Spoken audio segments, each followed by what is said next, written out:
오늘 말씀은 창세기 30장 14절부터 쭉 보도록 하겠습니다.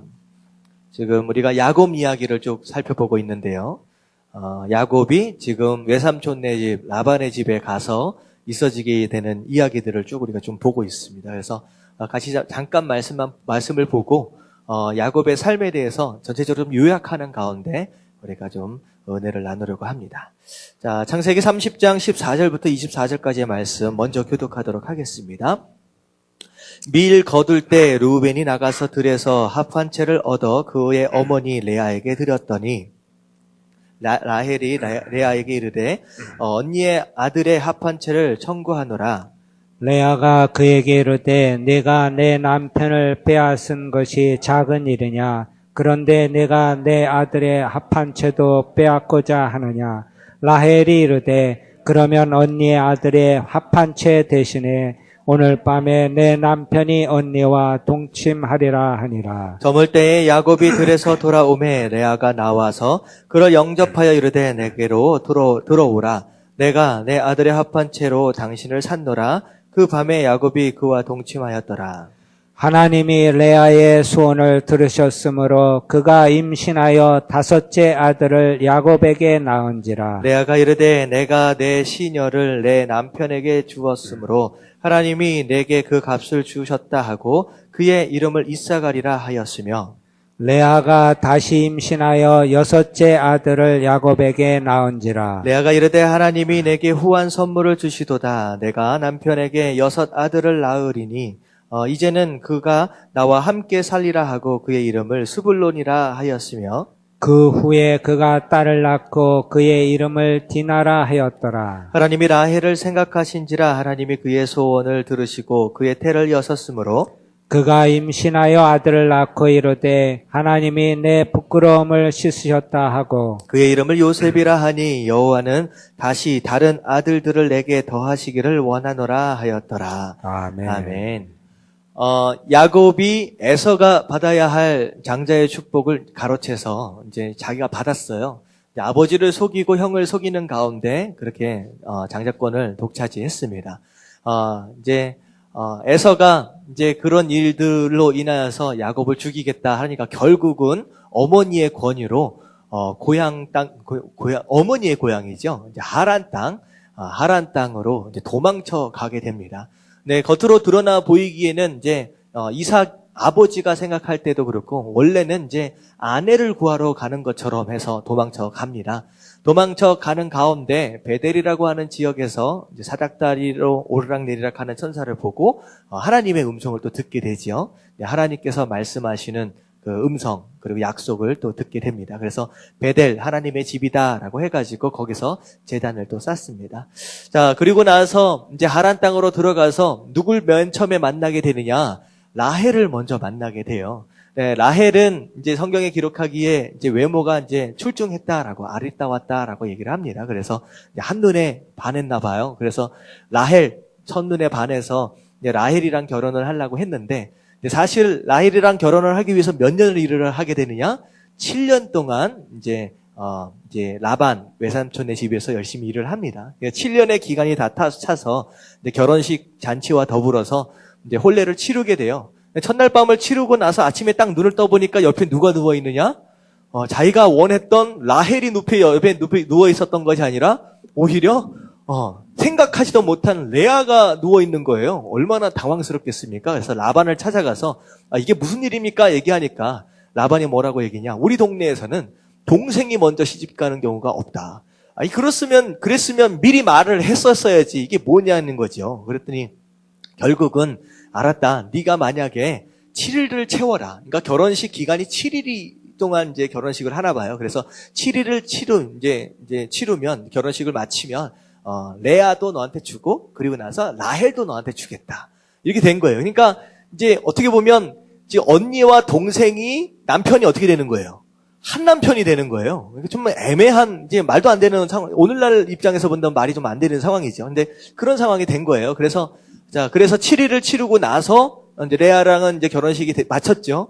그러고 나서 바로 다음 날 라헬을 또 줬어요. 그리고 나서 라헬을 위해서 7년을 또 일하게 된 거예요. 그래서 이제 14년 동안 결혼을 위해서 14년 동안 이제 일을 하게 됩니다. 자, 그런데 결혼 생활이 시작부터 만만하지가 않았던 것처럼 생활 자체도 만만치가 않습니다. 지금 오늘 말씀은요, 중간에 끊어서서 우리가 보기 때문에 어떤 내용인지 좀 알아야 될 필요가 있어요. 처음에 이제 레아가 결혼을 하고 이제 첫 와이프예요. 첫 아내고, 그 다음에 라헬이 이제 둘째 아내가 된 겁니다. 근데 이 두 아내가 이제 결혼을 할 때 각각 여자 종을 한 명씩 데리고 들어왔어요. 근데 이제 왜 중요하냐면 사실은 야곱이 라헬을 좋아했어요. 라헬을 좋아했는데 라헬은 어떻게 돼요? 애를 못 낳아요. 그리고 오히려 레아는 연속으로 네 아들을 갑자기 낳습니다. 근데 이게 이제 무슨 내용이냐? 이제 하나님께서 그 가정사에 개입하기 시작하는 거예요. 이제 라헬은 사랑받는 이제 아내이기 때문에 너무 좋겠죠. 근데 레아는 시작부터 상처를 받으며 시작을 했습니다. 생각해 보세요. 야곱 입장에서 생각을 해보면 갑자기 하룻밤을 지내고 나서 눈 떴더니만 딴 여자가 있어요. 그러면 굉장히 당황스러웠을 것이다 라고 생각할 수 있는데 만약에 레아 입장에서 생각해 보세요. 자기 동생 라헬이 결혼을 해야 되는데 갑자기 저녁 때 누가 찾아와요? 라반이 찾아오더니만, 아버지가 찾아오더니만, 야, 네가 들어가라. 아니, 내가 왜 들어갑니까? 내가 결혼이 아닌데. 아니야, 너 들어가라. 네가 한마디로 이런 거예요. 네가 들어가지 않으면 이제 눈도 어두웠다. 그러니까 동생에 비해서 외모도 조금 출중하지 못했던 것 같습니다. 그래서 네 못 들어가면 너 지금 안 들어가면 너 시집 못 갈 수도 있어. 뭐 그런 식의 분위기였던 것 같아요. 그러니까 어떻게 보면 강제적으로 원하지 않지만 억지로 결혼을 하게 된 거예요. 근데 아침에 딱 일어났더니만 야곱이 딱 보고서 뭐냐 하면서 화내면서 박차고 나가는 그 순간 여자 입장에서 본다면 얼마나 수치스럽고 부끄러웠겠느냐라고 하는 거예요. 라헬이 있어야 되는데 내가 있음으로 말미암아 야곱은 화를 내고 막 그렇게 했다라고 한다면 시작서부터 레아는 큰 상처를 안고 시작을 한 거예요. 결혼 생활 시작도. 그건 더군다나 결혼 생활이 시작됨과 동시에 바로 라헬이 또 시집을 해서 들어와 버리니까 어떻게 돼요? 동시에 아내가 2명이 되니까 어떻게 됩니까?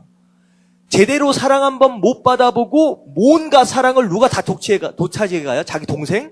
라헬이 다 독차지해 가는 거예요. 갑자기 꼬다는 보리자루처럼 그냥 뚱하니 서 있는 거예요.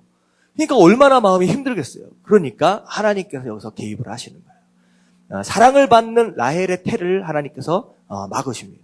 그리고 오히려 레아를 사랑받지 못하는 것으로 인하여서 하나님께서 측은하게 여겨서 그런지 은혜를 주셔서 그런지 아들을 4씩이나 낳게 하시는 거예요. 근데 이거 잘 보면요. 뭐가 있냐. 아들을 낳을 때마다 지금 여러분들이 계속 큐티를 해오셨으면 여러분들 발견하게 될 텐데 아들을 낳을 때마다 이름의 뜻을 계속 말을 해주고 있습니다. 그러니까 이름의 뜻이 이것은 무엇이다 얘기를 해주는데 이름의 뜻이 바로 그 아내 그러니까 레아가 그때 당시에 가지고 있는 하나님을 향한 믿음이고 신앙의 고백입니다. 잘 들어보면 그래요.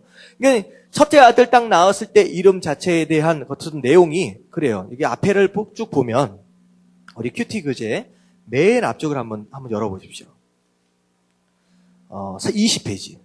생명의 삶 20페이지를 보면 자 이름들이 쭉 나오시죠. 보이나요? 이름의 뜻이 나옵니다. 자, 이름의 뜻이 나와요. 그리고 첫 번째가 레아라의 어머니로 해가지고 루벤, 시므온, 레위, 유다 이게 4명의 아들을 낳아요. 자 여기 보면 이제 이름의 뜻이 있는데 첫 번째 아들의 이름의 뜻이 보라 아들이다라고 이렇게만 표시가 돼 있어요. 근데 우리가 이제 성경 창세기 29장 32절을 보면 루벤을 딱 나오면서 뭐라고 하면서 이름을 지었느냐? 여호와께서 나의 괴로움을 돌보셨으니 이제는 내 남편이 나를 사랑하리로다. 그러니까 무슨 말이냐? 결혼 생활 자체가 이 레아에게 있어서는 뭐였다는 거예요? 괴로움이었다는 거예요. 근데 하나님께서 나를 돌아보셨다라고 하는 거예요. 나의 괴로움을 돌아보셔서 나에게 아들을 주셨다. 그래서 이 아들로 하여금 나로 하여금 사랑받도록 하나님께서 인도하셨다라고 하는 신앙 고백이 나오는 거예요. 두 번째 아들은 시므온이에요. 시므온은 또 무슨 뜻이냐? 33절을 보면 내가 야곱으로부터 사랑받지 못하는 걸 하나님께서 들으셨다는 거예요. 그러니까 첫째 아들을 낳았음에도 불구하고 레아는 아직까지 사랑을 못 받아. 그러니까 이 레아가 하나님 앞에 기도한 거지. 하나님, 어떻게 하면 내가 야곱으로부터 사랑받을 수 있을까요? 이런 기도에 대한 응답으로 하나님이 들으셨다라고 하는 내용으로 시므온이라고 하는 아들을 주셨다라고 하는 거예요. 그러니까 이제 또 그러고 나서 세 번째 아들 레위를 낳는데 레위는 연합하다라는 거예요. 내가 셋째 아들까지 낳으니까 이제는 내가 남편과 하나가 될 수 있는 기회가 온 것이 아닙니까? 라는 고백으로 또 하나님 앞에 레위라고 하는 이름을 붙여요. 그리고 나서 네 번째 아들은 이름이 뭐예요? 유다입니다. 유다는 찬양입니다. 찬송이에요. 하나님 나에게 이런 축복을 허락하시니 하나님 내가 하나님을 찬양합니다. 경배합니다. 이런 뜻이에요. 그러니까 레아는 이런 식으로 아들을 낳을 때마다 하나님 앞에 고백하면서 이렇게 이제 신앙으로 이렇게 나아갑니다. 근데 이러고 있는데 이게 이제 라헬, 사랑은 받지만 아이를 못 낳고 있는 이 라헬은 속이 답답한 거죠. 언제야 내가 낳겠느냐라고 해가지고 무슨 일이 벌어지냐? 이 남편을 찾아갑니다. 왜 나는 아들을 못 낳게 하느냐? 만약에 나로 하여금 아들을 못 낳게 하면 내가 어떻게 하겠다? 나 죽어버리겠다. 막 협박을 하는 거예요. 그랬더니만 야곱이 이 라헬을 향해서 왜 화를 냅니다. 야, 네 아들을 못 낳게 하는 게 왜 내 탓이냐? 라고 얘기하면서 누구 탓이에요? 하나님이에요. 하나님이 여시고 나시는 거지 내가 하는 게 아니다 라고 얘기를 하는 거예요. 그래서 결국은 무슨 제안을 하게 되느냐?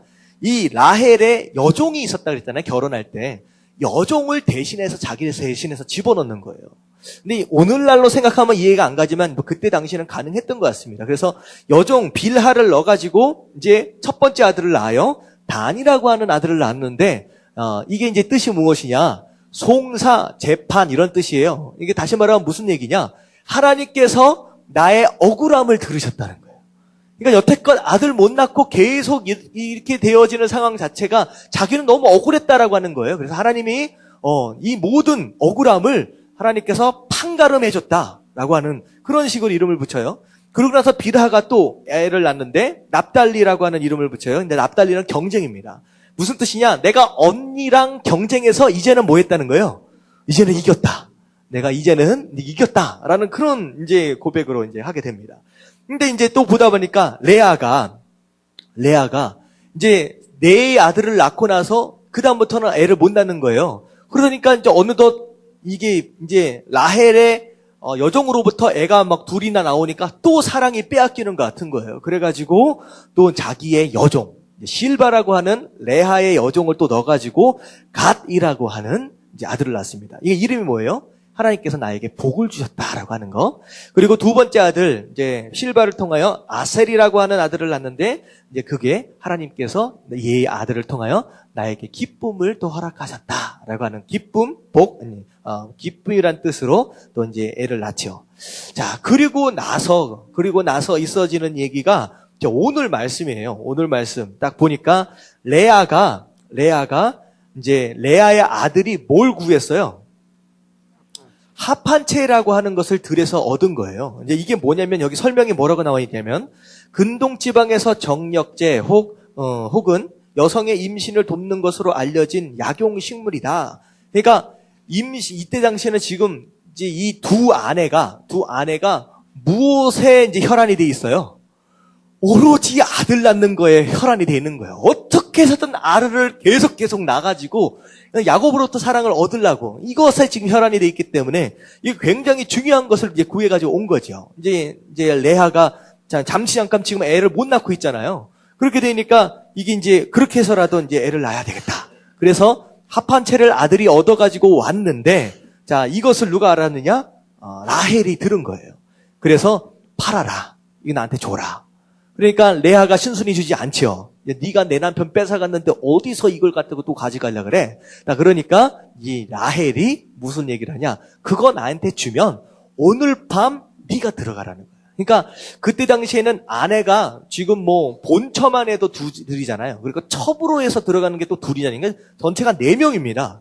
그렇기 때문에 이게 순서가 있어요. 순서가. 그래서 이제 매 어느 날 밤은 누구에게로 들어가고 누구에게로 들어가고 이런 식으로 순서가 있는데 그 순서를 이제 바꿔준 거예요. 순서를 대신해서 그거 합한 채 주면 나한테 주면 레아 네 언니가 오늘 밤 들어가라. 그래가지고 들어가가지고 누굴 낳아요? 이사갈이라고 하는 것이 아니라 이사갈이라고 하는 아들을 낳습니다. 자, 아들을 낳으면서 뭐라 그래요? 이제 값을 내가 치르고 내가 이제 낳은 것이다라고 이제 이름을 붙인 거예요. 자, 그리고 나서 또 레아가 또 아들을 또 낳습니다. 또 이름이 뭐예요? 스불론. 이제 20절에 보면 스불론이라고 하는 이름으로 이제 지었어요. 그래서 이 정도 낳았으면 지금은 레아가 자기 몸으로 낳은 아들이 지금 몇 명이에요? 전체적으로. 스불론까지. 6명이에요. 6명. 첩까지 합하면 지금 몇 명 낳은 거예요? 8명을 낳은 거예요. 그러니까 이만큼 낳았으면 이제야 남편이 나와 좀 같이 살려고 하지 않겠느냐. 이제 부부가 제대로 된 부부가 되지 않겠느냐라고 하는 기대로 이렇게 이제 이름을 지은 거예요. 자, 그 후에 또 이제 디나라고 하는 딸을 또 낳게 되고요. 이때는 무슨 아들만 낳았나 봐요. 이제서 이제 디나라고 하는 여자 딸아이가 하나가 딱 나와요. 자, 그랬는데, 자, 그러고 나니까 이제 레아만 해도 자기가 낳은 아들이 6, 그 첩까지, 여종으로부터 낳은 아들까지 생각하면 8이나 돼요. 그리고 딸까지 하나 낳고. 그러니까 이제 라헬이 이제 굉장히 궁지에 몰리게 된 거죠. 도저히 안 되니까. 그래서 하나님께서 이제 응답하셨다. 소원을 들어주셨다라고 해가지고 태를 여섰습니다. 그래서 이게 11번째 아들이에요. 어떻게 보면 야곱의. 자, 이름이 뭐예요? 요셉. 자, 요셉 이름이 무슨 뜻입니까? 여호와는 다시 다른 아들을 내게 더하시기를 원하노라. 요셉을 딱 낳았는데 낳은 것에 감사하기보다는 할렐루야 하기보다는 뭐 해달라는 거예요? 더 달라. 하나 더 달라고. 또 달라는 그런 기도, 그런 내용으로, 이렇게 더 이름을 붙이게 됩니다. 이게요, 지금 오늘 말씀만 읽어봐도 이 가정이요, 행복한 것 같아요? 어떤 것 같아요? 이렇게 가정생활 하기가 쉽지가 않다라고 하는 게 이게, 이 여자가 많아서 이런지 잘 모르겠지만, 하여튼간 굉장히 곤란한 상황이 벌어집니다. 일단은, 이제, 다음 말씀까지를 쭉 보고 나서 그 다음에 제가 정리를 하도록 하겠습니다. 25절부터 33절까지의 말씀입니다. 자, 교독할게요. 라헬이 요셉을 낳았을 때에 야곱이 라반에게 이르되 나를 보내어 내 고향 나의 땅으로 가게 하시되 내가 외삼촌에게서 일하고 얻은 처자를 내게 주시어 나로 가게 하소서. 내가 외삼촌에게 한 일은 외삼촌이 아시나이다. 라반이 그에게 이르되 여호와께서 나로 말미암아 내게 복 주신 줄을 내가 깨달았노니 내가 나를 사랑스럽게 여기거든 그대로 있으라. 또 이르되 내 품삯을 정하라. 내가 그것을 주리라. 야곱이 그에게 이르되 내가 어떻게 외삼촌을 섬겼는지 어떻게 외삼촌의 가축을 쳤는지 외삼촌이 아시나이다. 내가 오기 전에는 외삼촌의 소유가 적더니 번성하여 때를 이루었으니 내 발이 이르는 곳마다 여호와께서 외삼촌에게 복을 주셨나이다. 그러나 나는 언제나 내 집을 세우리이까. 라반이 이르되 내가 무엇으로 내게 주랴? 야곱이 이르되 외삼촌께서 내게 아무것도 주시지 않아도 나를 위하여 이 일을 행하시면 내가 다시 외삼촌의 양떼를 먹이고 지키리이다. 오늘 내가 외삼촌의 양떼에 두루 다니며 그 양 중에 아롱진 것과 점 있는 것과 검은 것을 가려내며 또 염소 중에 점 있는 것과 아롱진 것을 가려내리니 이 같은 것이 내 품삯이 되리이다. 다 같이 읽을게요. 시작. 후일에 외삼촌께서 오셔서 내 품삯을 조사하실 때 나의 의가 내 대답이 되리이다. 내게 혹시 염소 중 아롱지지 아니한 것이나 점이 없는 것이나 양 중에 검지 아니한 것이 있거든 다 도둑질한 것으로 인정하소서. 자, 여기까지 보면요. 자, 이제 라헬이 요셉까지 낳았어요. 11번째 아들까지 낳고 보니까 어느덧 몇 년이 흘렀습니까? 14년이라는 시간이 흘러버렸습니다. 이제 고향 생각이 나는 거예요. 이제 정도는 돌아가고 싶다. 엄마도 보고 싶고 아빠도 보고 싶고 지금 형에 대한 것은 어떻게 될지 모르지만 지금 돌아가고 싶은 거예요. 자, 그래서 나로 하여금 좀 가게 해주세요. 내가 지금 그러고 나서 26절에 보면 내가 외삼촌에게서 일하고 얻은 처자를 내게 주시어 나로 가게 하소서. 내가 외삼촌에게 한 일은 외삼촌이 아시나이다. 이런 얘기를 하는데 이게 무슨 얘기냐면 원래는 만약에 결혼을 할 때 이제 근동지방의 이제 풍습입니다. 결혼을 할 때 여자를 사가지고 오는 거예요. 이제 사가지고 옵니다. 그래서 사가지고 와야지 그 와이프에게서 낳은 자식이 자기가 되는 거예요. 근데 일반적으로 오늘날에도 아프리카나 근동지방에는 그런 풍속이 남아 있어요. 근데 아프리카 같은 경우는 남자들이 돈이 없어. 그래가지고 아내를 들여올 때 어떻게 들어와요? 외상으로 들어옵니다. 그러니까 외상으로 장인한테서 들여오는 거예요. 그러고 나서 살아요. 그러고 나서 얼마에 내가 갚겠습니다 라고 얘기를 합니다. 약속을 해요. 근데 살다 보면 이게 만만치가 않아. 그러다 보면 빚을 못 갚게 되는 상황이 벌어져요. 그러면 어떻게 되느냐? 딱 그 시간이 됐을 때 못 갚으면 아내도 뺏기고 자식도 다 뺏겨요.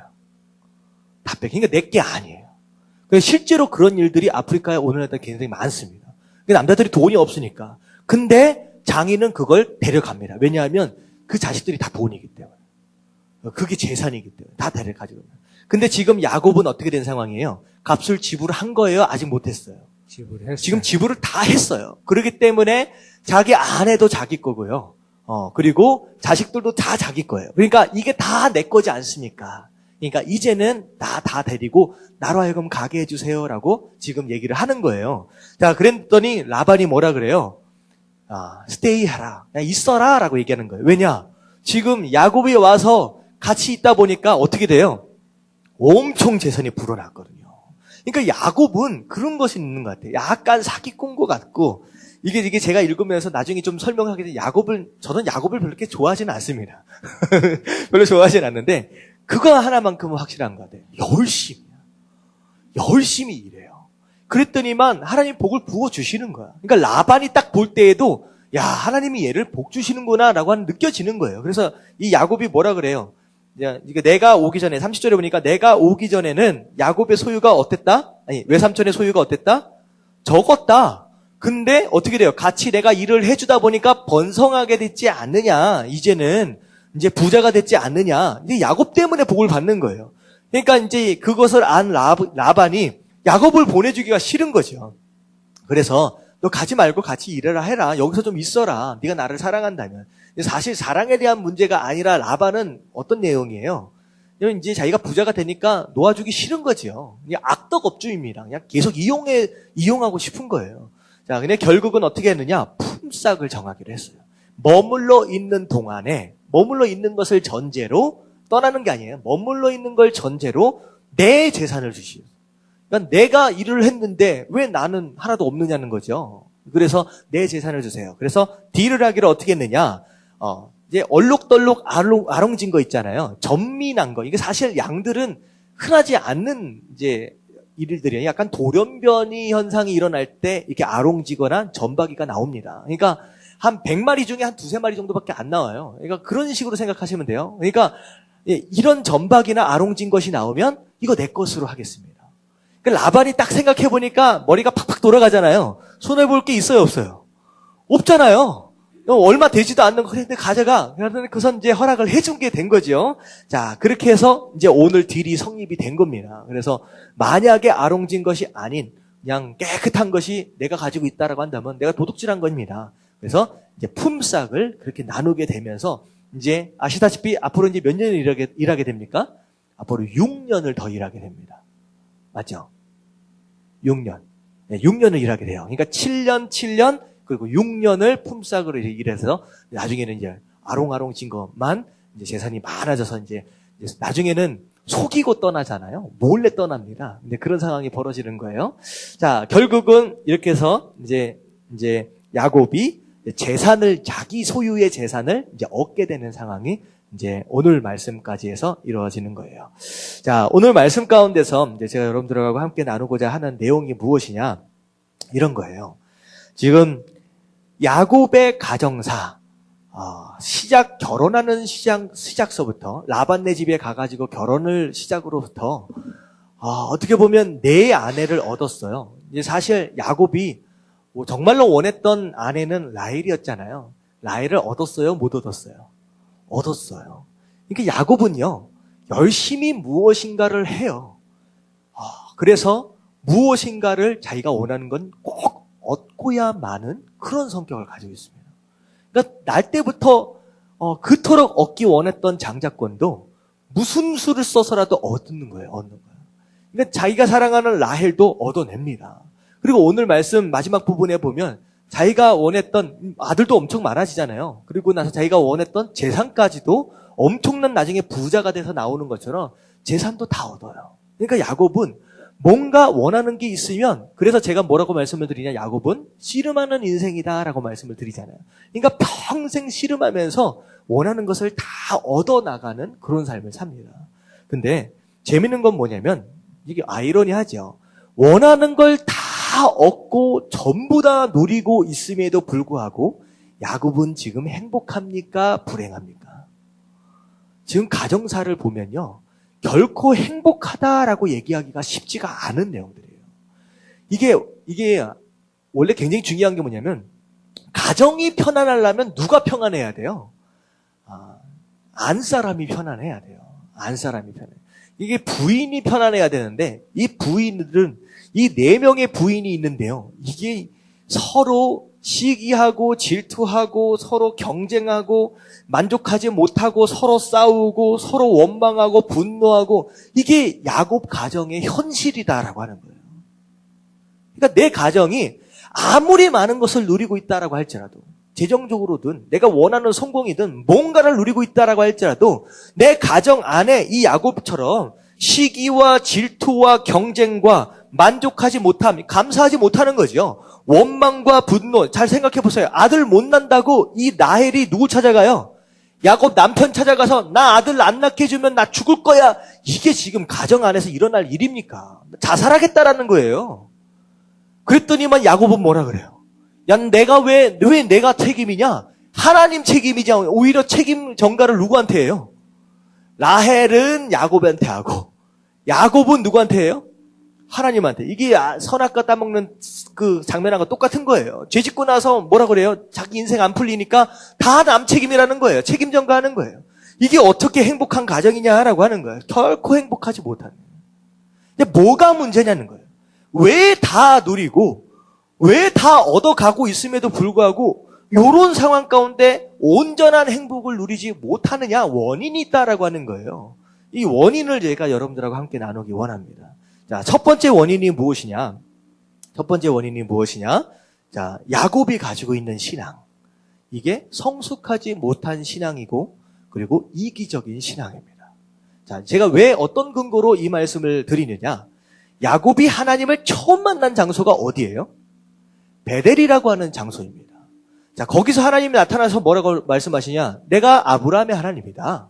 그리고 이삭의 하나님이다. 다시 말하면 그 다음에 하나님께서 하고자 하시는 말씀이 뭐예요? 이제는 누구의 하나님이 될 거라는 거예요? 너의 하나님이 될 거다라고 말씀하고 싶으신 거예요. 근데요, 야곱이 꿈에서 깨어나서 뭐라고 고백하냐? 와, 여기 하나님이 계셨네. 여기가 하나님의 집이네. 베델이라고 하는 이름을 지으면서 제단을 쌓아요. 이제 뭐 드릴 수 있는 양이 없었기 때문에 이제 베고 잤던 그 돌 가지고 거기다 기름을 부으면서 어떻게 보면 간절한 예배를 드리게 됩니다. 근데 거기에서 야곱이 고백한 신앙 고백이 있어요. 이게 어디 나오냐면 28장 20절에 나옵니다. 제가 그냥 읽어봐 드릴게요. 28장 20절에 나오면 어떻게 뭐라고 하면, 야곱이 하나님 앞에 서원을 합니다. 뭐라고 서원하냐? 하나님이 나와 함께 계셔서 내가 가는 이 길에서 나를 지키시고 먹을 떡과 입을 옷을 주시어 내가 평안히 아버지 집으로 돌아가게 하시오면 여호와께서 나의 하나님이 되실 것이요. 자, 무슨 내용이에요? 무슨 얘기예요? 하나님이 나를 보호하시고 인도하시고 채워주셔서 안전하게 아버지 집으로 돌아오게 하시면, 이게 뭐예요? 조건입니다. 하나님 이런 복을 나한테 주시고 나에게 이런 응답해 주시고 하나님이 이렇게 나에게 이런 복을 주시면 그제서야 하나님은 내 하나님이다라는 고백이에요. 굉장히 이기적인 고백. 근데요, 이런 신앙이 많습니다. 기도할 때 하나님이 나에게 이런 응답해 주시면 내가 하나님 앞에 이렇게 헌신할게요. 여러분 이런 기도 많이 들으셨죠? 하나님 나에게 이런 인도해 주시고 하나님 이 문제 해결해 주시면 하나님 내가 이렇게 감사할게요. 저렇게 감사할게요. 하나님 앞에 들어야 할 온전한 감사가 아니라 하나님이 이거 해 주시면이라고 하는 조건을 붙이는 거예요. 이게 굉장히 이기적입니다. 다시 말하면 하나님을 이용하는 거예요. 하나님 이렇게 해 주시면 그제서야 하나님입니다. 근데요, 어떻게 보면 이렇게 하는 것이 이게요, 야곱이요, 머리가 잘 돌아가는 사람이요. 이름 말만 따라 뒤꿈치를 잡은 자 사기꾼이잖아요. 무엇을 어떻게 해야 얻어낼지, 이익일지를 확실하게 아는 겁니다. 근데 잘 보세요. 20절하고 21절 말씀만 읽어보면 이게요, 계약에 탁월한 사람입니다. 계약에 탁월한 사람이에요. 손해보는 게 있어요, 없어요? 야곱에게 있어서. 잘 보세요. 20절하고 21절 말씀만 볼 때 이렇게 다 해주시면 하나님 나의 하나님입니다 라고 고백하는 이것만 봤을 때 야곱이 지금 손해볼 게 있어요, 없어요? 없어요. 하나도 없는 것 같아요. 완벽한 계약입니다. 야곱은 전혀 손해볼 게 없어요. 근데 요거 자체가 문제가 되는 거예요. 하나님을 내 하나님으로 먼저 인정이 되어지면요, 그 하나님에 있는 축복과 그 하나님의 채우심을 완벽하게 누릴 수 있습니다. 근데 이렇게 조건절로 나가는 요 이기적인 신앙 고백으로 인하여서 분명히 하나님이 인도하고 계시고 있음에도 불구하고 그 인도하심과 축복을 온전히 누립니까? 못 누립니까? 못 누려요. 하나님의 인도하심 분명히 있습니다. 하나님 채우십니다. 근데 이상하게 안 누려져. 잘 행복하지가 않아. 여러분 이게 우리 신앙 가운데 돌아봐야 할 부분이에요. 하나님 나의 삶 가운데 이렇게 해주시면 마치 계약을 맺는 것 같이 그런 식으로 하면 아니라는 거예요. 먼저 하나님이 내 하나님 되심을 인정하지 않으면요, 그 하나님의 안에 있는 축복과 인도하심을 온전히 누릴 수 없다라고 하는 거. 야곱은 아주 똑똑한 것처럼 그런 식으로 계약적으로 하나님과 약속을 하지만 오히려 이게 20년 동안의 어려운 생활을 자기 스스로 자처한 꼴이 되어버렸다라고 하는 거예요. 그래서 우리의 신앙이 이런 식으로 되면 안 돼요. 조건절이 되면 안 돼요.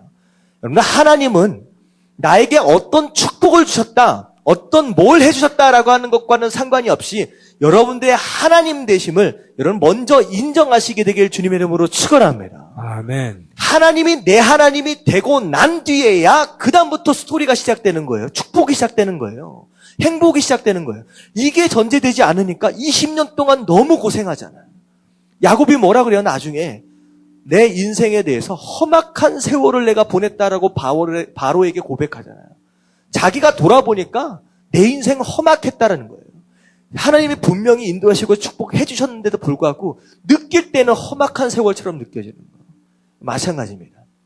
인생, 어차피 한 번 사는 인생, 험악한 세월처럼 살기 원하지 않는다라고 한다면 먼저 하나님을 인정하시길 주님의 이름으로 축원합니다. 아멘. 야곱이 이게 처음부터 꼬이기 시작하는 거예요. 분명히 인도하시지만 이걸 다 누리지 못합니다. 첫 번째 이유가 무엇이냐? 행복하지 못한 이유가 무엇이냐? 이기적인 신앙생활, 조건적인 신앙생활, 하나님을 하나님으로 먼저 인정하지 못하는 반쪽짜리 신앙생활서부터 시작되니까 이런 문제가 시작되었다라고 하는 거 여러분들 깨달으시길 주님의 이름으로 축원합니다. 아멘. 아멘. 자, 두 번째는 무엇이냐? 야곱이요, 라반이 볼 때도 하나님이 도우신다라고 하는 걸 봐요. 하나님이 채우신다라고 하는 걸 봐요. 근데요, 20년 동안 야곱은 자기가 살고 있는 장소에서 단 한 번도 제단을 쌓지 않습니다. 기도한 흔적이 없어요. 라헬을 만났을 때도 그렇고요. 그 어떤 인생의 여정 가운데 약복강가까지 올 때까지 단 한 번도 기도하지 않습니다. 다시 말하면 야곱의 신앙생활가의 두 번째 커다란 문제는 예배와 기도가 없는 삶이었어요. 사실상 한번 보세요. 아브라함의 노종 기억나세요? 아브라함의 노종, 늙은 종. 이 리브가를 찾아서 나갈 때 어떻게 합니까? 기도. 우물가에 서자마자 기도합니다. 하나님 만나게 해주세요. 그리고 만나자마자 어떻게 해요? 사람들이 다 보는 앞에서 어떻게 해요? 하나님을 찬양합니다. 그리고 나서 집에 가요. 그리고 나서 어떻게 해요? 또 거기에서 하나님의 인도하심을 고백해요. 그리고 나서 성사가 되자마자 이 조용은 또 뭐예요? 하나님을 찬양합니다. 아브라함의 노종은요, 하나님의 인도하심을 받으면서 시시때때로 하나님 앞에 기도하는 모습과 찬양하는 모습이 계속 나타나요. 근데 지금까지 한번 보세요. 야곱은 그 어디에서도 하나님 이 여자입니까? 지금 아내를 구하러 온 거잖아요. 소망치긴 했지만 이 여자입니까? 묻지 않습니다. 자기 취향대로 아내를 선택합니다. 자기 삶에 대해서 지금 인생이 지금 삶이요 점점점 가정사가 꼬이고 있음에도 불구하고 비록 레아는 하나님 앞에 기도한 흔적이 있어요. 이름을 볼 때. 근데요 기도하지 않아요. 그리고 오히려 아들을 낳지 못하는 라헬 뭐라 그래요? 내 책임이 아니라는 거예요. 하나님이 막으셨다라고 하는 오히려 하나님 앞에 책임 전가를 할 따름이지 하나님 앞에 레아를 위해서 아들을 달라고 기도하지 아니 라헬을 위해서 아들 달라고 기도하지 않습니다. 다시 말하면 예배 가운데 삶 가운데 예배와 기도가 없다라고 한다면 행복해질 수 없다라고 하는 거예요. 이게 굉장히 중요합니다. 그래서 제가 이 예담교회에 와가지고 첫 시간부터 가장 강조했던 게 예배예요. 예배예요. 여러분 주일날, 수요일날, 금요일날 말씀을 들으려고 예배당으로 나오지 마십시오. 말씀은요 예배의 부분입니다. 정말로 여러분들이 주일날 나올 때 말씀에 대한 기대가 당연히 있어야 하겠지만 뭐에 대한 기대가 가장 커야 되느냐? 예배에 대한 기대예요. 내가 예배를 드리기 위해서 이 자리에 나온 거예요. 근데 어떻게 하다 보니까 장로교 같은 경우는 말씀이 가장 중요하잖아요. 오직 말씀이잖아요. 오직 믿음, 오직 말씀. 이게 굉장히 중요한 이제 포인트이기 때문에 장로교를 신앙생활을 오래 하신 분들은 예배를 드리기보다는 말씀을 들으려고 교회를 나옵니다. 아니에요. 그거 잘못된 거예요. 하나님 앞에 우리는 예배를 드리기 위해 나옵니다. 그래서 찬양을 할 때도 전심으로 찬양하시죠. 어떻게 보면 내가 하나님 앞에 드린다라고 했을 때 가장 중요한 게 두 가지입니다. 예배 가운데. 내가 하나님 앞에 제대로 된 예물을 가지고 나오느냐라는 거예요. 이 예물이 없이 하나님 앞에 나온다라고 하는 것은요. 문제가 있는 겁니다. 재물이 없는 예배는 없어요. 야곱이 도망치다 보니까 양떼 끌고 못 나오잖아요. 그래서 돌베개 쌓아놓고 뭐라도 부어요. 가지고 있는 기름이라도 붓습니다. 가지고 있는 최선의 것이라도 부어요. 거기서. 그러니까 재물이 없다. 예물이 없는 예배는 그거는 아니에요. 많이 뭘 어떻게 준비하라. 그 얘기가 아니라 내가 가지고 있는 최소한의 그것을 정성, 그 감사의 표현을 할 줄 알아요. 그게 가장 중요해요. 하나님 앞에 드리는 것 중에 예물이 엄청 중요합니다. 그리고 중요한 것이 뭐냐. 하나님 앞에 내가 고백할 수 있는 것. 하나님 감사합니다. 하나님을 찬양합니다. 라고 하는 걸 내가 하나님 앞에 고백하는 순간은 어느 때예요? 어느 때예요? 찬양 시간이에요. 전심으로 하나님 앞에 정말로 이 가사 그대로를 하나님 앞에 고백할 줄 알아야 돼요. 그리고 나서 하나님께서 여러분들의 인생을 향한 말씀이 떨어지는 거예요. 이 모든 것이 한 패키지로 정말로 하나님 앞에 올려드려져야지 뭐 어느 한쪽만 말씀 들으라는 나왔고 오늘 말씀이 은혜로웠고 좋았고 이거는요 반쪽짜리예요. 예배가 얼마나 중요한지. 그리고요 예배는요 하나님께서 제가 이제 중요하다라고 얘기한 것들 중에 가정 예배를 한번 드려보라라고 말씀을 드렸잖아요. 이게 얼마나 중요한 거냐? 가정 예배를 드린다라고 하니까 예배 가운데 가정 안에서 말씀을 본다라고 하는 것으로 있어서 굉장히 커다란 영향을 이제 미쳐요. 이 말씀을 함께 나눈다는. 근데요, 그거 이상입니다. 가정 안에서 예배가 드려지고 있다라고 하는 것 그 자체는 그 안에 그 가정에 기름 부으심이 있다는 거예요. 하나님의 기름 부으심입니다. 그리고 예배가 드려지면 별일이 다 일어나요. 어떻게 되냐면요. 첫 번째는요. 가정에 영적 질서가 섭니다. 뭐 돌아가면서 말씀을 뭐 나눌 수 있어요. 하지만 예배는 누가 보통 인도를 합니까? 아버지가 인도를 합니다. 그러니까 예배를 인도하는 누군가가 있으면요. 그러면요. 하나님이 그 예배를 인도하는 그 사람에게 기름 부으심이 내려가게 돼 있어요. 그러면 자연스럽게 이 예배를 통하여서 영적 권위가 아버지를 통하여 세워집니다. 이건 하나님께서 허락하신 영적인 원리예요. 아버지를 통하여서 영적인 권위가 세워져요. 잘났든 몰랐든 상관이 없이. 그러면요. 가정에 아버지가 영적 권위자로 서게 되면요. 그러면요. 이 가정이요. 전체가 정리가 돼요. 그리고 영적인 권위가 아버지에게 세워지면 아내는 아내는 남편에게 순종하게 되고요. 자녀들 또한 아버지에게 순종하는 것 자체가 자연스러워집니다. 그리고 기름 부으심 가운데 세워진 아버지의 권위를 입게 되면요. 아버지는요. 스스로의 삶을 돌아보게 돼요. 세워주시기 때문에 삶이 아버지 스스로 바뀌게 됩니다.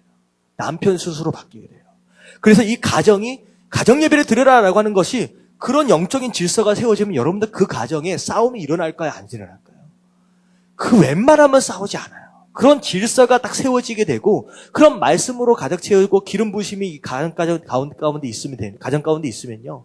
싸우고 분란이나 시기하고 불평이나 이런 거 별로 생기지 않습니다. 그렇기 때문에 가정 예배를 어떻게 해서든 일주일에 한 번이든 2주에 한 번이든 드려라라고 하는 이유가 있어요. 이거 마찬가지입니다. 야곱 예배와 상관이 없는 20년을 가요, 지금. 기도와는 상관이 없는 20년을 가니까 아무리 뭔가를 얻는다라고 할지라도 행복하지가 않지. 두 번째, 이 야곱의 문제가 뭐예요? 뭐와 뭐가 사라졌어요? 삶 가운데? 예배와 기도가 사라졌어요. 하나님을 찬양하지 않습니다.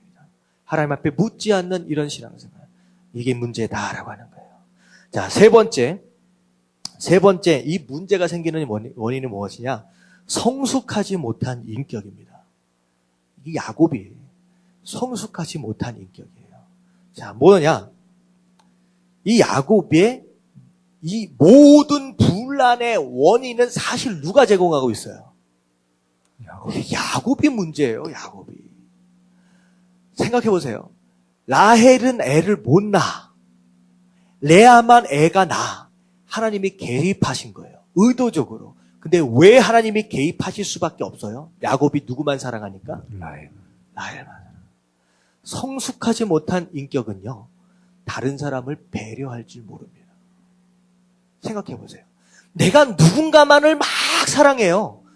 이 아내가 둘이 있는데 이게 뭐 그럴 일이 오늘날에는 없지만 한쪽만 사랑하게 되면 한쪽 사랑받지 못한 사람의 마음은 어떨까요? 스스로 레아가 고백하잖아요. 괴롭다. 내 인생 자체가 괴롭다. 한쪽은 너무나도 괴로워하고 있는데 배려할 줄 모르는 거예요. 자기가 원하는 대로만 사는 거예요. 자기가 사랑하니까 사랑을 쏟는 거고. 이런 성숙하지 못한 요러한 모습. 그러니까 원하는 것을 다 얻지만 다른 사람에 대한 배려나 이런 것에 대한 성숙함이 없어요. 그러니까 나중에 보세요. 이것뿐만 아니에요. 이 라헬만 사랑하는 것으로 인하여 레아는 피곤해지고 그것 때문에 이 가정 안에 온갖 경쟁심이 일어나는 거예요. 그래서 애를 갖다가 막 낳으면서 하여튼간 합한 채까지 얻어가면서 자기 종까지 여종까지 집어넣으면서 난리가 나잖아요. 이 정도 됐으면 깨달았어야지 좀. 깨달았어야지. 제가 뭐라 그래요? 왜 라헬이 찾아가가지고 왜 아들을 못 낳게 하느냐, 아들 낳게 하지 않으면 나 죽겠다라고 하니까 그때 야곱이 뭐라 그래요? 하나님이 그렇게 하셨다. 책임 전가를 누구한테 해요? 하나님한테 해요. 사실은 누가 원인이에요? 야곱. 지가 잘못한 거야. 자기 때문에 라헬이 지금 애를 못 낳은 거예요. 이 모든 원인이 거기 있어요. 근데요, 끝까지 깨닫지 못해요. 이게요, 언제까지 깨닫지 못하는지 알아요? 야곱이 아니라 요셉을 팔려가게 할 때까지도 깨닫지 못해. 요셉이 결국 왜 팔려가요? 뭐 때문에 팔려가요? 사랑. 누구 때문에? 야곱 때문에. 아들이 10명이나 있어. 아직 베냐민이 안 났잖아요. 아들이 10명이나 있는데 요셉만 색동옷을 입어요. 색깔 옷을 입혀놓고선 마치 귀족처럼 요셉만 하는 거예요. 당연히 형들이 시기하고 질투밖에 없지. 질투할 수밖에 없죠. 근데 그게 깨달아지지 않아, 이건. 참, 그래서 제가 야곱을 별로 안 좋아. 어쩌면 저도 그럴지도 모르죠. 평생 깨닫지 못한 연약함이 있을 수도 있습니다. 근데 문제는 뭐냐? 여러분들이 가지고 있는 연약함이 있어요. 이게 하나님께서 의도적으로 개입을 해서라도 지금 고쳐가고 계시는데 잘 고쳐지지 않는 그런 연약함이 있어요. 여러분 빨리 발견해서 고치시길 주님의 이름으로 축원합니다. 아멘. 누군가를 막 남들 배려하지 못하고 내 생각만 하고 있는 어떤 그런 욕심이나 이런 것들이 있을 수 있어요. 그러면 이런 모습들, 이건요 재앙이에요, 재앙. 이 가정 결국은 야곱이 다 만들어냅니다. 여러분들 특별히 여러분들 자녀에 대해서 누군가만을 지극히 사랑하는 것을 여러분 조심하십시오. 이거 굉장히 위험합니다. 많은 청년들하고 얘기를 해보면 꼭 있어요. 잘난 놈이 있어요. 이 자식들을 보면요. 10손가락 깨물어 안 아픈 손가락이 없다라고 하잖아요. 근데요. 잘난 손가락이 있어요. 그리고 조금 못난 손가락이 있어. 그러면 어떻게 돼요? 이게 편애가 시작되게 됩니다. 그리고 비교하기 시작해요. 야, 넌 형은 저러는데 너 뭐냐? 여러분 이건 재앙입니다. 재앙이에요. 그리고 누구와도 비교하지 마십시오. 하나님은 그 사람 그대로를 작품으로, 고요한 작품으로 만드셨어요. 그래서 신문 같은 데 이렇게 보면요. 뭐 13살, 14살에 뭐 대학교 수석으로 들어갔다 뭐 이런 나오잖아요. 절대로 그거 들고 가가지고 자식들한테 보여주지 마십시오. 전혀 도움되지 않습니다. 그 사람은 그 사람이에요. 비교하자고 치면요. 뭘 비교할 수 있어요? 40대, 50대에 뭐 누구를 비교할까? 하여튼간 유명한 그 남자, 유명한 그 사람 비교하면서 아버지는 40대 때 뭐 했어요? 어머니는 40대 때 뭐 했어요? 하면 어머니, 아버지도 할 말 없어요. 누구와도 비교하지 마십시오.